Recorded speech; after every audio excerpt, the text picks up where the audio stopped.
السلام علیکم۔ میں آج تھوڑا مارکیٹ اپڈیٹ اور جو ٹرمپ کی وکٹری ہوئی ہے، ٹرمپ پریزیڈنٹ بنا ہے، اس کے بارے میں تھوڑا سا آپ لوگوں کو اپڈیٹ کرنا چاہوں گا کہ آگے آنے والی مارکیٹ کیسی ہوگی اور ٹرمپ کا کیوں اتنا زیادہ، اگر آپ دیکھیں ڈسپیچ کمیونٹی میں اس کی خوشی منائی جا رہی ہے کہ ٹرمپ کے جیتنے کی وجہ سے کیا ہوگا۔ جو مارکیٹ امبیلنس ہے پہلے اس کو سمجھنا بڑا ضروری ہے کہ اس ٹائم جو مشکل حالات ہیں یا جو مارکیٹ اتنی اچھی نہیں ہے ٹرکنگ انڈسٹری کے لیے، جو ٹرکرز ہیں ان کے لیے، اور اسپیشلی پھر ڈیفینیٹلی اس کا اثر ڈسپیچ کمپنیز پہ بھی آتا ہے، تو وہ اس لیے ہے کہ ایک تو ٹرکس کی تعداد زیادہ ہے اور لوڈز کی تعداد کم ہے، پھر انفلیشن کا ایک افیکٹ ہے، اور مطلب ریٹ جو لوڈ کا ریٹ ہے وہ سیم وہی ہے جو 2018-19 میں تھا، لیکن اس ٹائم فیول کا ریٹ وہ نہیں ہے، تو جس کی وجہ سے ٹرکرز کا جو پروفٹ ریشو ہے وہ اتنی زیادہ نہیں ہے۔ ایک افیکٹ اور یہ ہے کہ جب یہ کرونا آیا تھا نا، تو اس وقت لیزنگ کمپنیز نے بہت ساری ایسی انسٹالمنٹس پہ ٹرکس وغیرہ دینا کرنا شروع کر دی تھی، اور بہت کم مارجن پہ اور بہت کم ڈاؤن پیمنٹس پہ ٹرکس کو لیز کرنا شروع کر دیا تھا، جس کی وجہ سے بہت سارے لوگوں نے جو کہ اپنا بزنس چھوڑ کے اور یہ ٹرکس خریدنا کرنے والا کام شروع کر دیا ہوا تھا، جس کی وجہ سے مارکیٹ امبیلنس ہوئی۔ اب اس ٹائم بھی اگر کچھ جو چیپ لوڈز ہال کر لیتے ہیں، ان میں سے زیادہ تعداد انہی ٹرکس کی ہے جنہوں نے اپنے ٹرکس کو لیز پہ لیا ہوا ہے، because they are worrying about their kitchen running, اور جو ان کے ڈیلی خرچے ہیں اس کے بارے میں تو وہ پریشان رہتے ہی رہتے ہیں، ظاہری بات ہے، جو بھی ہم پیسے کما رہے ہوتے ہیں اپنے فیملی کے لیے، اپنے کچن کے لیے کر رہے ہوتے ہیں، لیکن اس سے بھی بڑی سردردی یہ ہے کہ اگر وہ لیز کا پیسہ واپس نہیں کریں گے، انسٹالمنٹس واپس نہیں کریں گے، تو ظاہری بات ہے وہ ان کا وہ ٹرکس وغیرہ کنفسکیٹ ہو جائیں گے اور وہ اس کو مینٹین نہیں رکھ سکیں گے اور ایک بڑے لاس سے گزریں گے، تو جس کی وجہ سے بہت ساری ٹرکنگ کمپنیز ایسی بھی ہیں جو بینکرپٹ کی طرف بھی گئی ہیں، بینکرپسی انہوں نے فائل کی ہے، تو اور یہ سلسلہ چلتا رہے گا، اور ان کی مجبوری ہے کہ اگر انہیں اپنی انسٹالمنٹ پے کرنے کے لیے کچھ بھی لوڈ کسی بھی پرائس پہ مل رہا ہے، دے ہیو ٹو ہال، یہ ان کی مجبوری ہے۔ جن کے اپنے ٹرکس ہیں، جن کے پاس اپنا وہ ہے، وہ پھر بھی کر لیتے ہیں، برداشت کر لیتے ہیں کہ ٹھیک ہے آج کے دن لوڈ نہیں ملا یا کل نہیں ملا تو we will not hall cheap load, لیکن جو جن کے ٹرکس لیز پہ ہیں، جنہوں نے اس کی قسطیں ادا کرنی ہیں، وہ یہ کام نہیں کر سکتے، برداشت ہی نہیں کر سکتے۔ ابھی جیسے 1 نومبر گزرا تھا تو اس میں ایک اسٹرائک کی کال بھی سننے کو مل رہی تھی کہ ٹرکرز اسٹرائک کریں گے، لیکن وہ متحد بھی نہیں ہو سکے۔ کس وجہ سے؟ کہ جو لیزنگ والے ٹرکس تھے اور ان کے جو آنرز تھے، انہوں نے صاف اس چیز سے انکار کر دیا تھا کہ اگر ہم وہ کرتے ہیں، ہڑتال کرتے ہیں، اور وہ ہڑتال مطلب فار ایگزامپل 4 دن 5 دن رہتی ہے، تو وہ تو اپنی اور ورس کنڈیشن میں آ جائیں گے، they have to pay the bill, they have to pay the installment, تو وہ برداشت ہی نہیں کر سکتے تھے، جس کی وجہ سے یہ کبھی بھی کمبائن ہوئے ہی نہیں۔ تو اب یہ جو مارکیٹ امبیلنس ہے نا، ان کے پیچھے یہ 3 4 ریزنز موجود ہیں۔ تو سمپل سپلائی چین پروسیس ہے کہ لوڈز کی تعداد کم ہے، ٹرکس کی تعداد زیادہ ہے، اور بروکرز کو پتہ ہے somebody will take the load،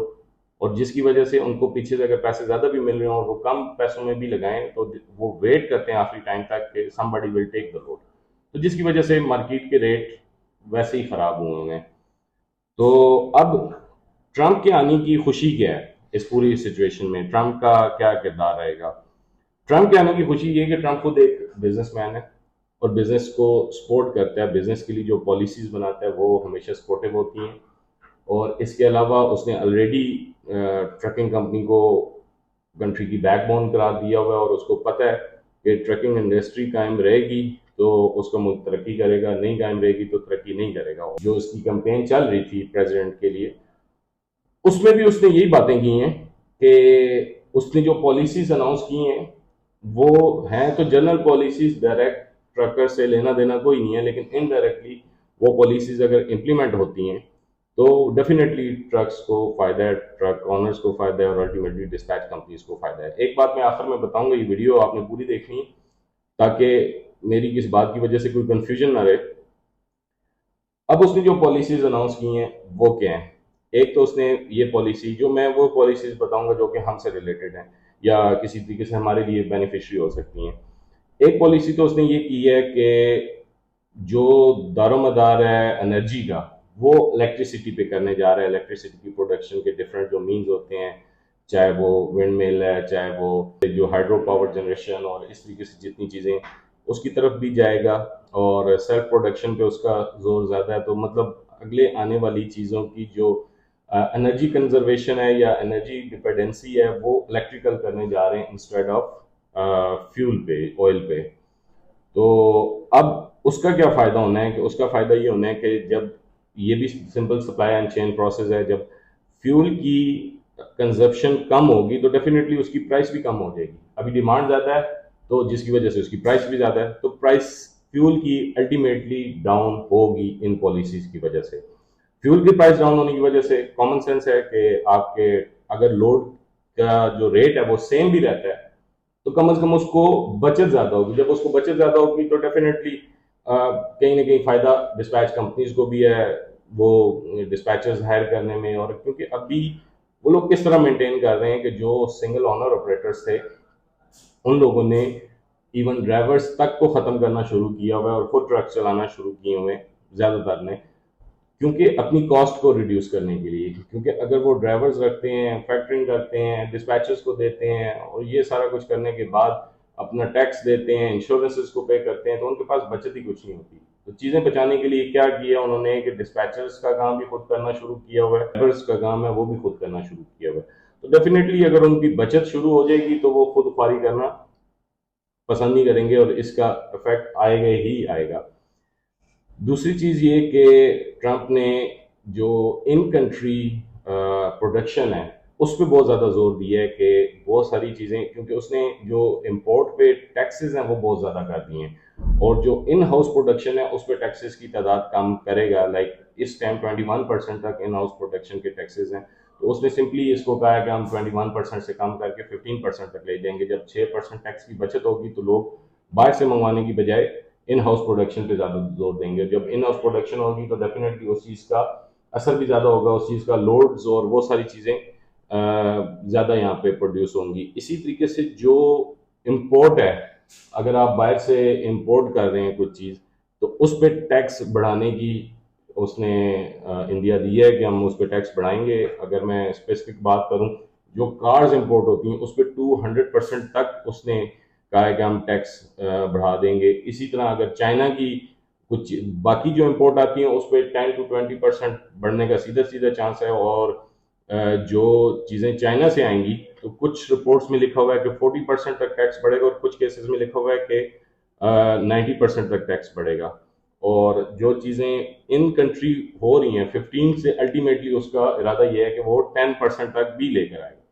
اب ان ساری چیزوں کی وجہ سے کیا ہوگا, یہ ابھی سارے فگرز اور وہ چیزیں بتانے کا مقصد کیا ہے کہ اس کی وجہ سے ان ہاؤس پروڈکشن بڑھے گی. ان ہاؤس پروڈکشن بڑھے گی تو لوڈز کی تعداد زیادہ ہوگی, یہ چیز اس چیز کو بیلنس آؤٹ کرے گی. ٹھیک ہے, اور ڈیفینیٹلی جب, کیونکہ وہ ٹرکنگ انڈسٹری ایک خود بزنس ہے, جب وہ اس بزنس امبیلنس کو دیکھے گا کہ ابھی سارا کا ساری اسٹرینتھ, سارا کا سارا ویٹ, ساری کی ساری بائسنس اس ٹائم بروکرز اور شپرز کے پاس ہے, جب اس چیز پہ تھوڑی سی بات چیت اٹھے گی, جب اس چیز کے بارے میں آگے چیزیں چلیں گی, کیونکہ ابھی تک تو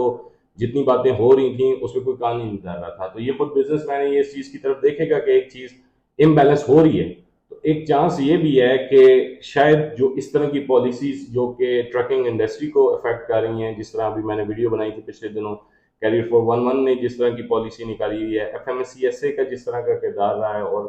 مطلب وہ کلیئرلی نظر آتا ہے کہ وہ باعث ہیں بروکرز کی سائڈ پہ, ساری پروٹیکشنز انہوں نے بروکرز کو دی ہوئی ہے, ساری اسٹرینتھ انہوں نے بروکرز کو دی ہوئی ہے, ٹرکرز کے پاس کوئی اختیار ہی نہیں ہے.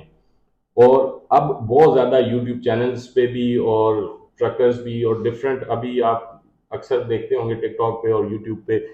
کہ ٹرکس والے اپنی ویڈیوز بنا رہے ہیں, کر رہے ہیں, لوڈز کے بارے میں بول رہے ہیں, کر رہے ہیں, سارا کچھ اس بارے میں ہے. تو ڈیفینیٹلی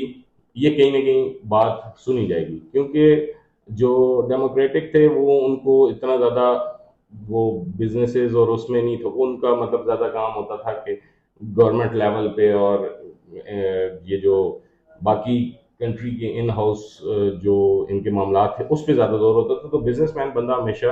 بزنس کو سپورٹ کرتا ہے، اس کی پالیسیز ایسی ہوتی ہیں جو بزنس کو سپورٹ کرنے کے لیے ہوتی ہیں. تو یہ ساری چیزیں دیکھتے ہوئے حتمی طور پہ تو نہیں کہا جا سکتا کہ ہو سکتا ہے وہ سیاسی نہ رہی ہوں کہ کس حد تک وہ امپلیمنٹ کرنے میں کامیاب ہوتا ہے، کس حد تک نہیں. لیکن اگر یہ چیزیں ہوتی ہیں تو پھر ایک ایک شفٹ آئے گا. لوڈس، میں ہمیشہ بات کرتا ہوں کہ آپ کبھی بھی کمپیریزن وہ کرونا والے ڈیز کے ساتھ تو نہیں کر سکتے، کیونکہ اس میں وہ سپرفیشل ریٹس تھے. آپ جو ایک نارمل ریٹس تھے، جو ایک نارمل پروفٹ ریشو ہے، وہ امید ہے کہ 2025 میں ہمیں وہ دیکھنے کو ملے گی. اور ویسے بھی جو ابھی جیسے ٹف ٹائم ہے، تو ہم لوگوں نے بھی اسی ٹف ٹائم میں ہی کام سٹارٹ کیا اور اللہ کا شکر ہے کہ کامیاب ہوئے. اور پاکستان میں ہمیں فائدہ یہ ہے کہ ہمیں اس طرح کے ایکسپینڈیچرز اور اس طرح کی سیلریز اور وہ سارا کچھ سے نہیں گزرنا پڑتا. ہمارا پروفٹ ریشو زیادہ رہتا ہے ایز کمپیئر ٹو اگر ہم کسی باہر کی کنٹری سے آپریٹ کر رہے ہوتے یا باہر کی کنٹری میں بیٹھے ہوتے. تو وہ تھوڑا سا نا ڈسپیچ سینٹرز کو مینیج کرنا پاکستان میں بھی مشکل ہو رہا ہے، لیکن باہر تو بہت زیادہ مشکل ہو جاتا ہے. تو ہمیشہ آپ جب اچھے حالات میں رہتے ہیں، اچھے حالات میں کام کرتے ہیں، تو اس میں تو مطلب کام کرنا کوئی اتنا مشکل نہیں ہوتا. وہ ایک دوسرے کے دیکھا دیکھی سارے لوگ آگے چلنا کرنا شروع کر دیتے ہیں. لیکن کیا ہوتا ہے کہ جب آپ کسی برے ٹائم میں سسٹین کرتے ہیں اور برے ٹائم میں کام کو آگے بڑھاتے ہیں، تو اس چیز کی وجہ سے جب وہ اچھا ٹائم آتا ہے، ابھی بھی پاکستانیوں کے لیے یہ اچھا ہی ٹائم ہے. برا ٹائم میں اس کو نہیں کہوں گا، کیونکہ ہم نے بھی اسی میں سروائیو کیے، آپ لوگوں نے بھی اسی میں سروائیو کرنا اور اسی میں ہی اپنا کچھ بنانا ہے. تو جب برے ٹائم میں اور اچھے ٹائم میں، برے ٹائم سے آپ اچھے ٹائم میں آتے ہیں، تو وہ ڈیفینیٹلی اس کا ایک آپ کو اس ٹائم آپ کا سب کچھ سیٹل ڈاؤن ہوتا ہے. اس ٹائم پھر وہ چیزیں آپ کے لیے پینٹس بن جاتی ہیں، اس ٹائم وہ چیزیں آپ کے لیے حلوہ بن جاتی ہیں. ٹھیک ہے، تو آپ تجربوں والے فیز سے گزر چکے ہوتے ہیں. اس لیے یہ مت سوچیں کہ پتہ نہیں جب مارکیٹ اچھی ہوگی تو پتہ نہیں مارکیٹ اچھی کب ہوگی، کیا ہوگا. تو پھر تو اس فیلڈ میں آنے کا آپ سوچتے ہی رہیں گے، پھر بیٹھ ہی رہیں گے. یہی ٹائم ہے، آپ اس کو لرننگ کریں اچھے طریقے سے، اس مارکیٹ میں آئیں، اپنے قدم جمائیں. اور ہم جس ریٹس پہ ہم کام ابھی بھی کر رہے ہیں، اپنے ریٹس کو فرمز رکھیں. پاکستانیوں کے لیے، یا کوئی لوگ انڈیا میں اگر بیٹھے ہیں، بنگلہ دیش سے اگر سن رہے ہیں یا افغانستان سے سن رہے ہیں، تو ہم لوگوں کی کرنسی کا ڈفرینس اتنا زیادہ ہے کہ ہم لوگوں کے لیے اس طرح کے آن لائن بزنس جس میں ہم سروسز پرووائڈ کر کے ڈالرز میں انکم لے رہے ہوتے ہیں، وہ ہمیشہ بینیفیشری رہیں گے. چاہے ریٹ اس سے بھی آدھے ہو جائیں تو پھر بھی ہم لوگ لاس میں نہیں جا سکتے. ٹھیک ہے، تو اس چیزوں کو دیکھیں، کریں، تھوڑا سا مارکیٹ انالیسس کریں. بہت سارے لوگ ناکامی کی ان کی میں نے وہ 10 ریزنز لکھی ہوئی ہیں، وہ ویڈیو آپ نے دیکھی ہوگی. تو میجر تو میں جن کو دیکھتا ہوں کہ لرننگ ہے نہیں، ارننگ کی فکر پڑی ہوئی ہے. تھوڑا سا چلنا شروع کرتے ہیں، پتہ چلتا ہے جی بروکریج میں زیادہ فائدہ ہے. ڈسپیچ کا کخ بھی نہیں کچھ پتا اور بروکریج کی سائڈ پہ نکل جاتے ہیں، کچھ اور گائیڈ کرتا ہے اس سائڈ نکل. مطلب ایک فیلڈ میں ان ہوئے نہیں، اس کا نالج ہوا نہیں، دوسری سائڈ پہ دیکھنا کرنا شروع کر دیتے ہیں. یہ وجہ بنتی ہے آپ لوگوں کی ناکامی کی. آپ ٹک کے کام کریں، ایک پلاننگ سے کام کریں. ٹھیک ہے، آپ کی اسٹرانگ پلاننگ ہو، آپ کے ٹارگیٹ سیٹ ہوں، پھر دیکھیں کامیابی کس طرح ملتی ہے. پھر انشاءاللہ کسی ویڈیو میں دوبارہ ملاقات ہوگی. تو تب تک کے لیے اللہ حافظ. Thank you.